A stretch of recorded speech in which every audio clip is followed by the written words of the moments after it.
Hi, it's Norm. Welcome to my garage. This is my 1966 Suzuki B105P Bearcat.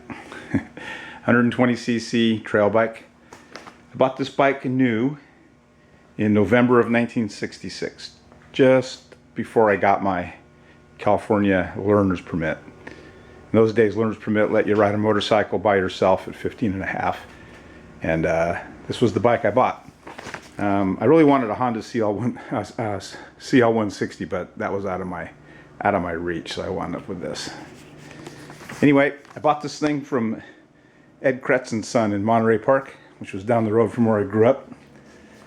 And Ed was a legend, and I didn't know he was a legend. I can remember being in his shop. He sold Triumph, Honda, Suzuki, and Husqvarna, and seeing his Daytona winning Indian sitting there and not really knowing what it was. I just wasn't aware enough to realize this was a Daytona winning bike, and the guy who was going to sell me my little bike was a Daytona winner, and later went on to be a complete legend.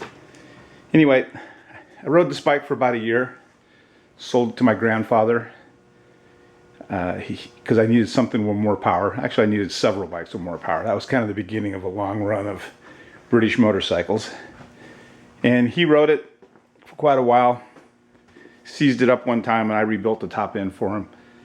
When he passed away, my dad got it, and I didn't know that he had it. I had no idea that my dad I didn't even think about this bike. I really had no emotional attachment to this thing, and strangely, I still don't. Anyway, when my dad passed away, my mom said, "Oh, hey, come out to the garage. You need to take this thing home."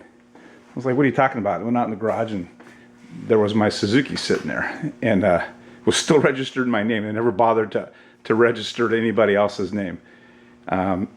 So I brought it home and thought, well, what am I going to do with it?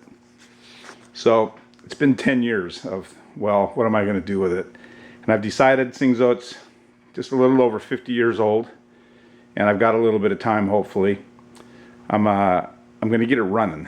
The plan is to take it completely apart. And I'm not going to paint it or spend money on chrome. I mean, the cost of painting chrome on this thing will probably be about 10 times the value of the bike to sell it later. Whatever I can fix up with polish, soap water polish, that's what I'm going to do. The chrome's a little rough, but I think it'll come back. I fooled around with the front part of this fender, and that was like 20 seconds worth of work, and it got a little shinier. You know, it's got some problems. Fork boots are messed up. I found some of those on eBay. A lot of the rubber parts are pretty screwed up, but a lot of that stuff's available pretty easily. And the big problem is this. Motor's locked up. And I don't know if the engine seized, piston seizure, or if water got in it and the crank's locked up somehow. I have no idea what's up with it.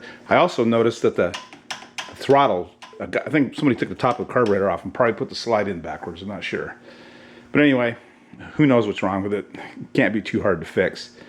But that's the plan. It's going to be more of a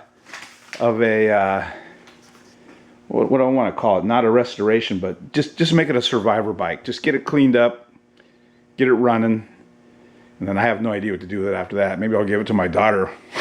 She can decide what to do with it after I croak. But that's the plan. This is kind of an introduction video.